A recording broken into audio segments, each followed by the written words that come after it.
नमस्कार दोस्तों, आज हम सुनेंगे धार्मिक कहानियाँ। यदि लक्ष्मण का यह तप पूर्ण नहीं होता तो मेघनाद नहीं मारा जाता और राम युद्ध हार जाते। यह कथा हमें रामायण से इत्र मिलती है। एक बार की बात है कि अगस्त्य मुनि अयोध्या आए और लंका युद्ध पर चर्चा करने लगे। भगवान श्री राम ने बताया कि कैसे लक्ष्मण ने इंद्रजीत और अतिकाय जैसे शक्तिशाली असुरों का वध किया और मैंने किस तरह रावण और कुंभकर्ण को मारा। यह सुनकर अगस्त्य मुनि ने कहा, भगवान, यह सही है कि रावण और कुंभकर्ण प्रचंड वीर थे, लेकिन सबसे बड़ा वीर तो मेघनाद ही था जिसका वध लक्ष्मण ने दिया। मेघनाद ने पूर्व समय में अंतरिक्ष में स्थित होकर इंद्र से युद्ध किया था और उसे बांधकर वह लंका ले आया था।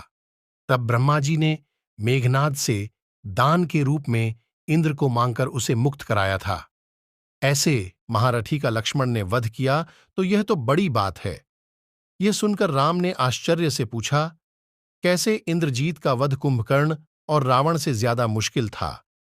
अगस्त्य मुनि ने कहा, प्रभु इंद्रजीत को वरदान था कि उसका वध वही कर सकता था जो 14 वर्षों तक न सोया हो, जिसने 14 साल तक किसी स्त्री का मुख न देखा हो और जिसने 14 साल तक भोजन न किया हो। यह सुनकर प्रभु श्री राम बोले, परंतु वनवास काल में लक्ष्मण हरदम मेरे ही साथ थे। मैं उनके हिस्से का फल फूल देता रहा। मैं सीता के साथ एक कुटी में रहता था। बगल की कुटी में लक्ष्मण थे। फिर सीता का मुख भी न देखा हो और 14 वर्षों तक सोए न हो। ऐसा कैसे संभव हो सकता है। अगस्त्य मुनि समझ रहे थे कि प्रभु श्री राम सब जानते हैं, लेकिन फिर भी मुझसे पूछ रहे हैं। दरअसल सभी लोग सिर्फ श्री राम का गुणगान करते थे, लेकिन प्रभु चाहते थे कि लक्ष्मण के तप और उनकी वीरता के भी गुणगान होना चाहिए। तब अगस्त्य मुनि ने कहा कि क्यों न इसका राज लक्ष्मण जी से पूछा जाए।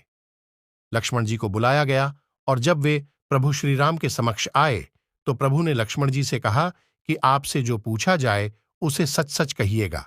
प्रभु ने पूछा, हम तीनों 14 वर्षों तक साथ रहे, फिर तुमने सीता का मुख कैसे नहीं देखा? फल दिए गए, फिर भी अनाहारी कैसे रहे और 14 साल तक सोए नहीं? यह कैसे संभव हुआ? तब लक्ष्मण जी ने बताया, भैया, जब हम भाभी को तलाशते ऋष्यमूक पर्वत गए तो सुग्रीव ने हमें उनके आभूषण दिखाकर पहचानने को कहा। आपको स्मरण होगा, मैं तो सिवाय उनके पैरों के नुपुर के कोई आभूषण नहीं पहचान पाया था, क्योंकि मैंने कभी भी उनके चरणों के ऊपर देखा ही नहीं। अब 14 वर्ष नहीं सोने के बारे में सुनिए। आप और माता एक कुटिया में सोते थे। मैं रात भर बाहर धनुष पर बाण चढ़ाए पहरेदारी में खड़ा रहता था। निद्रा ने मेरी आंखों पर कब्जा करने की कोशिश की तो मैंने निद्रा को अपने बाणों से बेध दिया था। कहते हैं कि लक्ष्मण के बदले उनकी पत्नी 14 वर्ष तक सोती रही थी। निद्रा ने हार कर स्वीकार किया कि वह 14 साल तक मुझे स्पर्श नहीं करेगी, लेकिन जब श्रीराम का अयोध्या में राज्याभिषेक हो रहा होगा और मैं उनके पीछे सेवक की तरह छत्र लिए खड़ा रहूंगा, तब वह मुझे घेरेगी।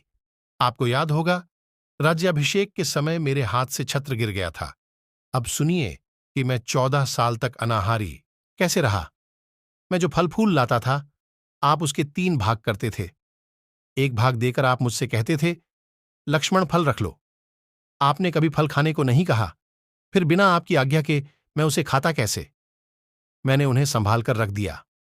सभी फल उसी कुटिया में अभी भी रखे होंगे। प्रभु के आदेश पर लक्ष्मण जी चित्रकूट की कुटिया में से वे सारे फलों की टोकरी लेकर आए और दरबार में रख दिया। फलों की गिनती हुई, 7 दिन के हिस्से के फल नहीं थे। प्रभु ने कहा, इसका अर्थ है कि तुमने 7 दिन तो आहार लिया था। लक्ष्मण जी ने 7 फल कम होने के बारे बताया। उन 7 दिनों में फल आए ही नहीं। जिस दिन हमें पिताश्री के स्वर्गवासी होने की सूचना मिली, हम निराहारी रहे। जिस दिन रावण ने माता का हरण किया, उस दिन फल लाने कौन जाता?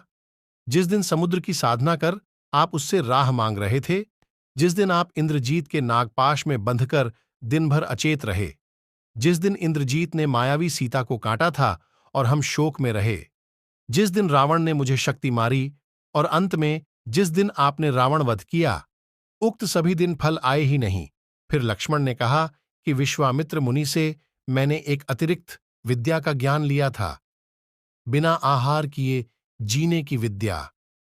उसके प्रयोग से मैं 14 साल तक अपनी भूख को नियंत्रित कर सका, जिससे इंद्रजीत मारा गया। दोस्तों, ऐसे धार्मिक कहानियाँ जानने के लिए हमारे YouTube चैनल को लाइक और सब्सक्राइब करना ना भूलें।